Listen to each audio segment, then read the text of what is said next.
오늘 제가 너무 바쁘죠? 네. 할렐루야. 감사합니다. 오늘 저는 이제 말씀 가운데 모든 9절 말씀에 이러므로 하나님이 그를 지극히 높여 모든 이름 위에 뛰어난 이름을 주사라는 말씀을 보고 모든 이름 위에 뛰어난 이름이라는 제목으로 이 시간 말씀 나누기를 원합니다. 오늘 하나님을 예배하러 오신 여러분과 저에게 하나님이 주시는 넘쳐나는 은혜가 충만하기를 예수님의 이름으로 간절히 소원합니다. 아멘. 지금 양평에서는 온가족 성령 캠프가 진행되고 있습니다. 지금 이 자리에 계신 성령님은 그곳에서도 역사하시는 줄 믿습니다. 교회학교 아이들과 또 교역자들과 또 교사들, 부모님들 한 95명 정도 되는 인원이 양평으로 갔습니다. 그들이 또 하나님을 찬양하고 경배할 때, 또한 말씀을 들을 때에 강권적인 주님의 역사하심에 있어서 모든 하나님보다 더 사랑하는, 또 깊이 빠져있는, 중독에 빠져있는 그런 모든 것들이 예수 그리스도 인해서 모두 허물어지고 예수님의 사람으로 거듭나는 놀라운 시간이 되기를 간절히 소원합니다. 오늘은 특별히 우리가 어떻게 살아가야 되는가라는 문제보다도 우리를 구원하신 예수 그리스도를 더 깊이 묵상하는 시간을 갖고 싶었습니다. 오늘 본문을 통해서 저는 다시 한번 예수님을 묵상하게 되었고 너무나 감사했습니다. 여러분도 이 시간에 우리 구주 예수 그리스도를 다시 더 깊이 묵상하는 시간이 되기를 간절히 원합니다. 전지적 예수님의 시점으로 오늘 말씀을 한번 묵상해 보았습니다. 예수님은 누구십니까? 그는 근본 하나님의 본체이십니다. 예수님이 말씀하십니다. 나는 전능한 하나님이야. 나는 태초부터 아버지 하나님과 함께 있는 창조주야 라고 말씀하고 계십니다. 예수님은 하나님의 본체, 하나님의 형태 그 자체이시며 태초부터 그분은 하나님과 함께 계셨습니다. 창세기 1장 26절 말씀을 함께 읽겠습니다. 시작. 하나님의 이르시되 우리의 형상을 따라 우리의 모양대로 우리가 사람을 만들고 그들로 바다의 물고기와 하늘의 새와 가축과 온 땅과 땅에 기는 모든 것을 다스리게 하자 하시고, 예수님은 창세 전부터 하나님과 함께 계셨기에 말씀에서 우리의 형상을 따라 우리의 모양대로 우리가 사람을 만들자라고 말씀하셨습니다. 예수님으로 말미암지 않고는 지음받은 것이 하나도 없다라고 요한복음에 말씀하고 계십니다. 그는 창조주이십니다. 태초의 말씀으로 천지 만물을 창조하셨고 말씀이 육신이 되어 오신 분이 바로 예수님이십니다. 요한복음 1장 2절 3절 말씀을 함께 읽겠습니다. 시작. 그가 태초에 하나님과 함께 계셨고 만물이 그로 말미암아 지은 바 되었으니 지은 것이 하나도 그가 없이는 된 것이 없느니라. 아멘. 지은 것이 하나도 예수님이 없이는 된 것이 없다라고 말씀하고 계십니다. 때로 우리는 아기로 이 땅에 오셨고 또 십자가를 지시고 부활하신 예수님만을 생각할 때가 있지 않습니까? 그런데 예수님은 창세 전부터 하나님과 하나로 계시는 성자 하나님이십니다. 예수님은 하나님이십니다. 예수님은 왕이신 하나님이십니다. 그런데 당신과 영원히 함께하도록 만들어진 당신의 피조물인 사랑하는 인간이 죄악으로 말미암아 당신을 떠나게 됩니다. 또 그들은 죽음의 영원한 지옥의 형벌을 받게 됩니다. 왜냐하면 하나님 나라의 법 안에서 거룩함을 잃은 죄의 대가는 바로 사망이기 때문입니다. 우리 인간 세계에도 법이 있지 않습니까? 사람을 죽이거나 다른 사람에게 폭행을 저지르거나 사기를 쳐서 다른 사람에게 큰 손해를 끼치거나 그런 것에 대한 처벌이 있습니다. 그런 것들도 하나님이 주신 율법 안에서 인간들이 살아가면서 제정한 것입니다. 그런데 하나님 나라의 법은 인간 나라의 법보다 훨씬 더 강력합니다. 봐주는 것이 없습니다. 하나님의 뜻을 거스르고 부패한 인간은 바로 사망입니다. 그 부패의 정도가 어느 정도여야지, 얼마나 더러워지고 얼마나 타락해야지 지옥행으로 가는 것일까요? 우리 인간 세상의 법은 정상 참작이라는 것도 있고 심신미약으로 행한 일이라고 하면 형벌을 조금 줄여주기도 합니다. 흠과 점이 여전히 남아있음에도 봐주는 경우가 있죠. 그러나 하나님은 완전히 거룩하신 분입니다. 우리도 완전히 거룩해야 하나님 앞에 설 수가 있는 것입니다. 아담이 말합니다. 하나님이 저에게 주신 그 여자가, 하와가 먹자고 해서 저는 어쩔 수 없이 먹게 되었어요. 하와는 말합니다. 뱀이 나를 꿰므로 내가 먹게 되었어요. 뭐 그 정도도 이해 못하시는 하나님이신가요? 그러나 공의의 하나님은 가차 없으십니다.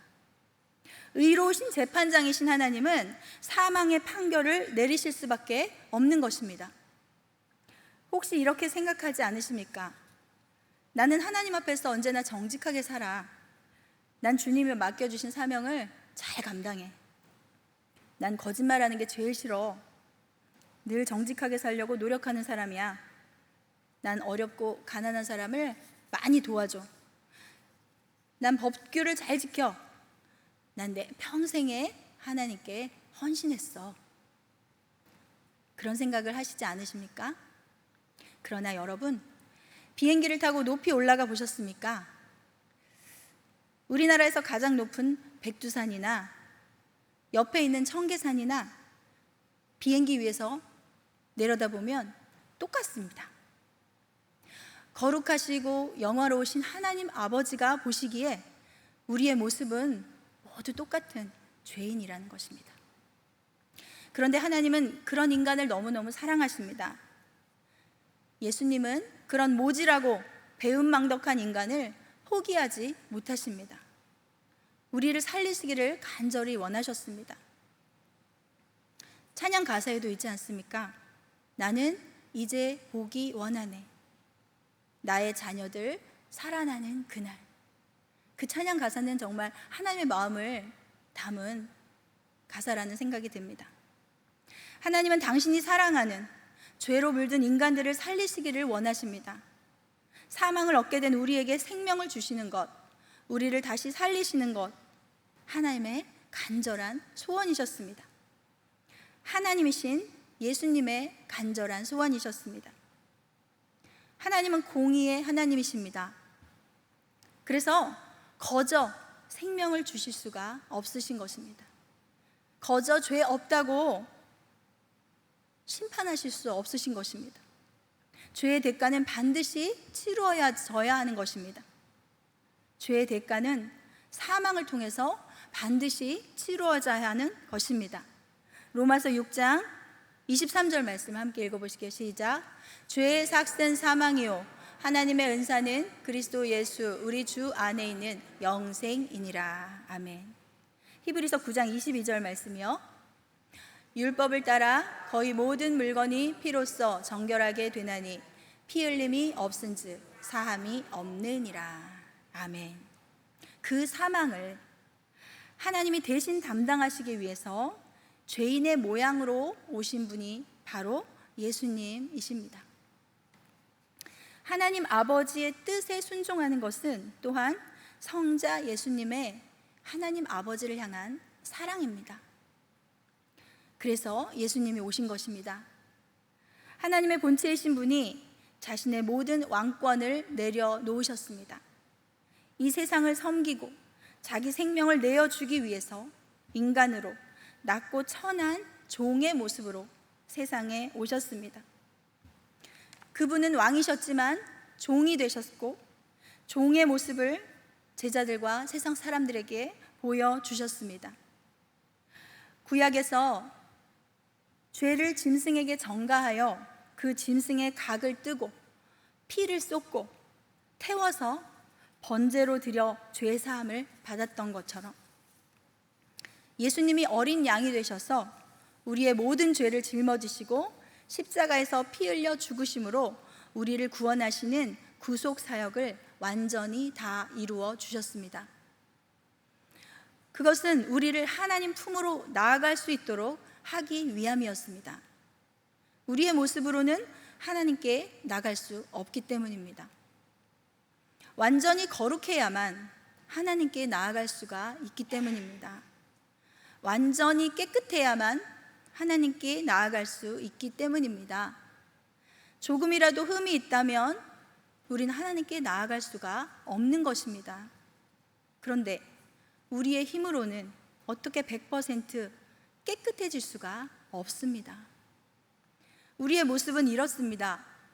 거짓말은 하지 않지만 음란하고, 구제를 하며 선한 일은 하지만 성내며 혈기를 부리고, 도둑질을 하지 않지만 다른 사람이 가진 것을 질투하고, 밖에서는 선하지만 집에서는 악하고, 겉으로는 착하지만 속으로는 교만하고, 시시때때로 다른 사람을 향해 정죄의 돌멩이를 던집니다. 때로는 이 모든 것들 가운데에서도 온전하고 완전한 사람이 있을 수도 있습니다. 그럴지라도 그 사람도 별 수 없는 범죄한 아담의 후손, 죄인인 것입니다. 그 어느 누구도 완전히 깨끗해질 수 없습니다. 그러나 하나님은 우리의 온전함을 원하십니다. 그렇지 않으면 우리를 받으실 수 없기 때문입니다. 하나님은 그런 우리를 받으시기 위해서 예수님이 십자가에서 죽어주신 것입니다. 구속사역을 어떻게 다 이루셨습니까?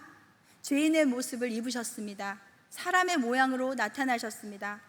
하나님을 떠난 불순종의 죄로 형벌을 받아야 하는 죄인의 모습으로 오신 것입니다. 자기를 가장 낮은 모습으로 낮추셨습니다. 죄인의 모습으로 죽임을 당하셨습니다. 하나님은 왜 우리를 씻으셔야 했을까요? 좀 전에도 언급한 것처럼 우리를 만드셨을 때의 거룩한 모습을 되찾게 하기 위함입니다. 거룩함을 찾아야지만이 우리는 다시 하나님과 동거할 수 있기 때문입니다. 임마누엘 하실 수 있기 때문입니다. 하나님이 우리를 안아주시기 위해서는 우리가 깨끗해져야 하기 때문입니다.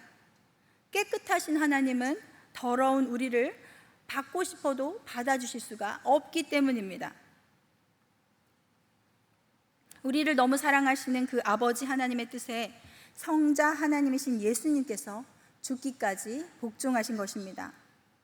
죄의 삭슨 사망인 그리스도의 영의 세계의 법에 따라서 우리가 죽어야 하는 그 죽음을 예수님이 친히 우리의 모양, 죄인의 모양으로 낮아지셔서 죽임을 당하심으로 죄의 삭슬 치러주신 것입니다. 그것이 바로 십자가의 죽으심입니다. 8절 말씀을 함께 읽어보시겠습니다. 8절 말씀 시작. 사람의 모양으로 나타나사 자기를 낮추시고 죽기까지 복종하셨으니 곧 십자가에 죽으심이라. 아멘. 완전한 하나님이시자 완전한 인간이신 예수님의 입장에서 십자가 형벌은 어떠셨을까요? 우리는 손가락 하나만 살짝 비어도 아파서 어쩔 줄을 모르고 징징거리지 않습니까? 채찍에 맞으시는 아픔과 그 고통, 살이 뜯겨져 나가는 통증, 손과 발에 대못이 박히는 말로 다 표현할 수 없는 아픔, 손과 발이 못에 박힌 채 십자가 위에서 자신의 살을 못에 박아 그것으로 6시간 동안 몸의 무게를 지탱하고 견디다 죽어가는 고통은 정말 상상만 해도 찢어지고 또 찢어지는 아픔입니다. 저도 아플 때가 있었습니다. 링거 바늘을 팔에 꽂고 주사 맞는 것도 답답하고 괴로워서 사실 어느 날 너무 괴로워서 뽑아버리고 병원에서 뛰쳐나오고 싶은 생각도 든 적이 있었습니다. 그 정도도 그렇게 괴로운데 꼼짝없이 대못으로 몸을 십자가에 박히시고 목숨이 끊어질 때까지 견뎌내야 하는 그 고통은 얼마나 힘드셨을까요? 또한 커다란 창이 옆구리에 박혀서 그나마 남아있던 몸 안에 물과 피를 다 쏟아내셨습니다. 그 아픔은 얼마나 고통스러우셨을까요?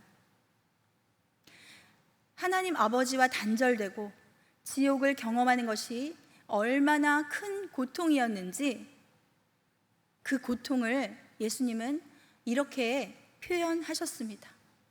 엘리 엘리 라마 사박다니, 나의 하나님 어찌하여 나를 버리셨나이까. 그 질문 속에 예수님의 마음에는 이런 마음이 들어있는 것 같습니다. 나를 이토록 고통스럽게 하기까지, 나를 이렇게 처참하게 버리시기까지, 저 보잘것없는 저 인간이 무엇이라고 저 인간이 그토록 사랑스러우십니까? 저 배은망덕한 인간이 뭐 그리 사랑스럽다고, 저 못된 인간이 뭐 그리 좋다고 하나님은 나를 이토록 고통 가운데 버려두셨습니까? 예수님은 자신이 왜 그렇게 고통을 당하셨는지 모르셨을까요? 그래서 하나님 아버지께 그런 질문을, 그런 외침을 말씀하셨을까요? 아니요, 다 아셨죠. 아실 뿐만 아니라 당신이 하나님의 본체이시기에 우리의 구원을 위해 당신이 친히 당하신 고난이었습니다. 예수님이 친히 당신의 몸을 찢으시기까지 우리를 사랑하신 것입니다. 나를 사랑하셨을 뿐 아니라 성부 하나님을 사랑하셨고 아버지께 죽기까지 복종하신 것입니다. 예수님이 십자가에 못 박히셨을 때 사람들은 못 박히신 예수님을 조롱했습니다. 마태복음 27장 42에서 44절 말씀 함께 읽겠습니다. 시작. 그가 남은 구원하였으되 자기는 구원할 수 없도다. 그가 이스라엘의 왕이로다. 지금 십자가에서 내려올지어다. 그리하면 우리가 믿겠노라. 그가 하나님을 신뢰하니 하나님이 원하시면 이제 그를 구원하실지라. 그의 말이 나는 하나님의 아들이라 하였도다 하며 함께 십자가에 못 박힌 강도들도 이와 같이 욕하더라. 사람을 구원한다고 하면서, 사람에게 생수를 준다고 하면서, 자유를 준다고 했으면서 어디 한번 너 자신이나 구원해봐, 십자가에서 내려와봐, 네가 하나님의 아들이라면서 하나님에게 구원해달라고 해봐 라고 조롱하는 것입니다. 마가복음 15장 29절에서 32절 말씀을 함께 읽겠습니다. 시작. 지나가는 자들은 자기 머리를 흔들며 예수를 모욕하여 이르되 아하, 성전을 헐고 사흘에 짓는다는 자여, 네가 너를 구원하여 십자가에서 내려오라 하고, 그와 같이 대제사장들도 서기관들과 함께 희롱하며 서로 말하되 그가 남은 구원하였으되 자기는 구원할 수 없도다. 이스라엘의 왕 그리스도가 지금 십자가에서 내려와 우리가 보고 믿게 할지어다 하며 함께 십자가에 못 박힌 자들도 예수를 욕하더라. 성전을 헐고 3일 만에 짓는다며, 그런 능력이 있으면 너나 구원해봐, 이스라엘의 왕이면 당장 십자가에서 내려와봐, 그래야 우리가 믿을 수 있지 않겠니? 라고 조롱했습니다. 예수님의 마음이 어땠을까요? 나 같으면 어땠을까? 생각해 보았습니다. 제가 인류를 대신해서 십자가에 달릴 자격도 없지만 한번 가정해 본다면, 그래, 바로 내가 하나님이야, 내가 하나님의 아들인 것을 보여줄 테다 라고 하며 하나님의 능력으로 십자가에서 내려와 당신의 전능함을 드러내고 싶지 않겠습니까? 이제 알겠느냐? 내가 하나님의 아들이지, 내가 전능한 하나님이라고 말했지? 라며 보란듯이 자신을 드러내고 조롱하던 모든 자들로 하여금 무릎을 꿇게 하지 않겠습니까? 그래야 속이 시원하지 않겠습니까? 그렇게 하지 못하는 것이 너무나 답답하고 억울하지 않겠습니까? 얼마 전 어떤 집사님의 간증을 들었습니다. 예수님을 만났을 때 집사님 언제 예수님을 만나셨어요? 라고 제가 물었습니다. 그랬더니 어느 날 예수님을 만났다고 얘기하십니다. 너무너무 힘들었을 때라고 말합니다. 그날도 너무너무 힘든 마음으로 일을 하고 있었다고 합니다. 너무나 마음이 우울하고 늘 무거운 짐을 지고 살아가는 것 같았다고 합니다. 여느 때와 같이 축 처진 마음으로 일을 하고 있는데 한 음성이 들려왔다고 합니다. 너도 나처럼 억울하니? 너도 나만큼 억울하니? 라는 음성이 들렸다는 것입니다. 집사님은 곧바로 주님께 대답했다고 합니다. 아니요, 주님, 저는 예수님만큼은 아니에요. 그 집사님은 그때 예수님을 만났다고 합니다. 그 간증을 듣고 너무나 가슴이 찡해왔습니다. 억울한 것으로 치면 예수님보다 더 억울한 사람이 있겠습니까? 지금 여러분 중에 예수님보다 억울하신 분이 계십니까? 예수님은 그 억울함을 우리의 구원을 위해 참으셨습니다. 그리고 더 좋은 것을 위해 참으셨습니다. 히브리서 12장 2절 말씀 함께 봉독하겠습니다. 시작. 믿음의 주요 또 온전하게 하시는 이인 예수를 바라보자. 그는 그 앞에 있는 기쁨을 위하여 십자가를 참으사 부끄러움을 개의치 아니하시더니 하나님 보좌 우편에 앉으셨느니라. 아멘. 그런데 예수님은 당신이 하나님의 아들이심을 드러내는 시점이 있었습니다. 언제였을까요? 바로 물과 피를 다 쏟으시고 죽임을 당하신 이후입니다. 우리의 구원을 이루신 후에야 당신이 하나님이심을 드러내신 것입니다. 마태복음 27장 50에서 54절 말씀 함께 읽으실게요. 시작. 예수께서 다시 크게 소리 지르시고 영혼이 떠나시니라. 이에 성소 휘장이 위로부터 아래까지 찢어져 둘이 되고 땅이 진동하며 바위가 터지고 무덤들이 열리며 자던 성도의 몸이 많이 일어나되 예수의 부활 후에 그들이 무덤에서 나와서 거룩한 성에 들어가 많은 사람에게 보이니라. 백부장과 및 함께 예수를 지키던 자들이 지진과 그 일어난 일들을 보고 심히 두려워하여 이르되 이는 진실로 하나님의 아들이었도다 하더라. 아멘. 그제서야 모든 우리의 구원을 이루시고 난 이후에 당신이 하나님의 아들이신 것을 드러내셨고 많은 사람들로 그가 하나님의 아들이었도다라고 고백하게 하셨습니다. 우리의 구원을 다 이루신 후에 그렇게 하신 것입니다. 죽임 당하심으로 패배한 것 같았지만 그 패배는 바로 승리가 되었습니다. 예수님은 하나님의 본체이시기에 사망의 권세를 이기시고 다시 살아나셨습니다. 창세기의 원시복음의 예언처럼 사단의 머리를 밟으시고 부활하셨습니다. 예수님의 부활을 믿지 않는다면 우리의 믿음은 헛것입니다. 예수님이 다시 살아나지 않으셨다면 우리는 예수님을 믿을 필요가 없습니다. 예수님의 무덤은 빈 무덤입니다. 십자가의 저주에서 승리하신 예수님에게 하나님은 모든 이름 위에 뛰어난 이름을 주셨습니다. 가장 위대한 이름, 권능의 이름, 생명의 이름, 바로 무엇입니까? 예수 그리스도이십니다. 그래서 우리는 무엇을 합니까? 그분께 우리는 오늘도 무릎을 꿇습니다. 오늘도 우리는 예배합니다. 아멘. 예수 그리스도를 나의 구주라고 고백합니다. 나의 구원자이신 예수 그리스도를 찬양합니다.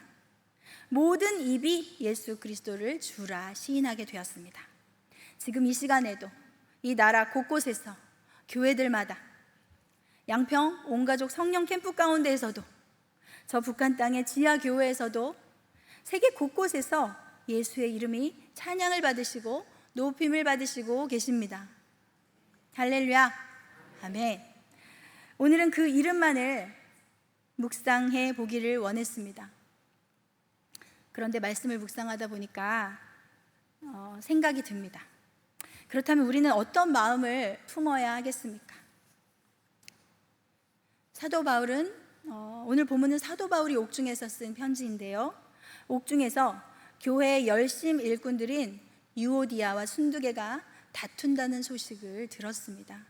그리고 이렇게 말합니다. 5절 말씀을 함께 읽어보실게요. 5절 말씀 시작. 너희 안에 이 마음을 품으라. 곧 그리스도 예수의 마음이니. 예수님의 마음은 어떤 마음입니까? 유오디아와 순두개가 다툰다는 소식을 듣고 너희는 이 마음을 품어 곧 그리스도 예수의 마음이야 라고 하시면서 오늘 본문 말씀을 주시는 것입니다. 예수님의 마음은 첫 번째로 낮아진 마음입니다. 왕좌에 계셔야 할 그분이 낮고 천한 모습으로 이 땅에 내려오셨습니다. 최고의 억울함을 당하셨습니다. 종의 형체를 입으셨습니다. 그것은 우리에게 생명을 주시기 위한 것이었습니다. 낮아진 주님의 마음을 품으라 라고 말씀하고 있습니다. 자신의 기득권을 주장하지 않고 우리는 높아질수록 더 낮아지는 우리가 되기를 소원합니다. 높아질수록 더 섬기는 우리가 되기를 소원합니다. 우리는 섬기는 자로서 주님이 모든 왕의 권리를 포기하시고 종이 되셨다는 사실을 잊지 말아야 하겠습니다. 여러분 중에 다른 사람과 어떤 갈등이 있으십니까? 낮아지시기를 축복합니다. 우리가 품어야 할 주님의 마음은 두 번째로 무엇입니까? 억울함을 참는 것입니다. 고난을 견디어내는 것입니다. 어떤 고난이 닥친다 할지라도 선을 이루시는 주님을 바라보며 승리하시기를 축복합니다. 고난이 왔을 때 이렇게 고백하십시오. 저는 주님의 선하심을 믿습니다. 지금은 내가 이런 고난을 당하고 있지만 하나님은 선하시기에 이것을 통해서 선을 이루실 하나님을 저는 믿습니다. 그 고백이 여러분에게 있으시기를 축복합니다.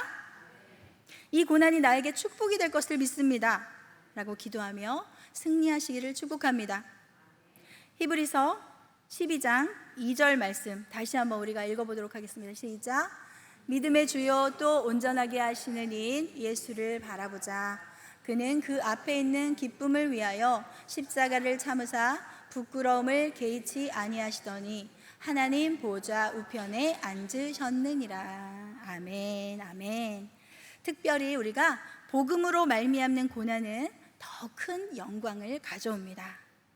하나님의 보좌 우편에 앉으신 예수님처럼 말입니다. 모든 이름 위에 뛰어난 이름을 받으신 예수님처럼요. 하늘에 있는 자들과 땅에 있는 자들과 땅 아래에 있는 자들 모든 무릎이 그분 앞에 꿇게 되는 영광을 받으셨습니다. 모든 입이, 모든 사람이 예수 그리스도를 주라 부릅니다. 오늘 우리는 다시 복음 앞에 섰습니다. 다시 한번 나의 구원자 예수님을 묵상해 보았습니다. 그리고 그분의 낮아지심과 우리의 구원을 위해 또 하나님의 영광을 위해 십자가를 온전히 참으심을 다시 한번 기억하시기를 소원합니다. 아멘.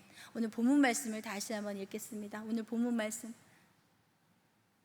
시작. 그는 근본 하나님의 본체시나 하나님과 동등됨을 취할 것으로 여기지 아니하시고 오히려 자기를 비워 종의 형체를 가지사 사람들과 같이 되셨고 사람의 모양으로 나타나사 자기를 낮추시고 죽기까지 복종하셨으니 곧 십자가에 죽으심이라. 이러므로 하나님이 그를 지극히 높여 모든 이름 위에 뛰어난 이름을 주사 하늘에 있는 자들과 땅에 있는 자들과 땅 아래에 있는 자들로 모든 무릎을 예수의 이름에 꿇게 하시고 모든 입으로 예수 그리스도를 주라 시인하여 하나님 아버지께 영광을 돌리게 하셨느니라. 아멘. 우리 함께 예수님을 찬양하기 원합니다.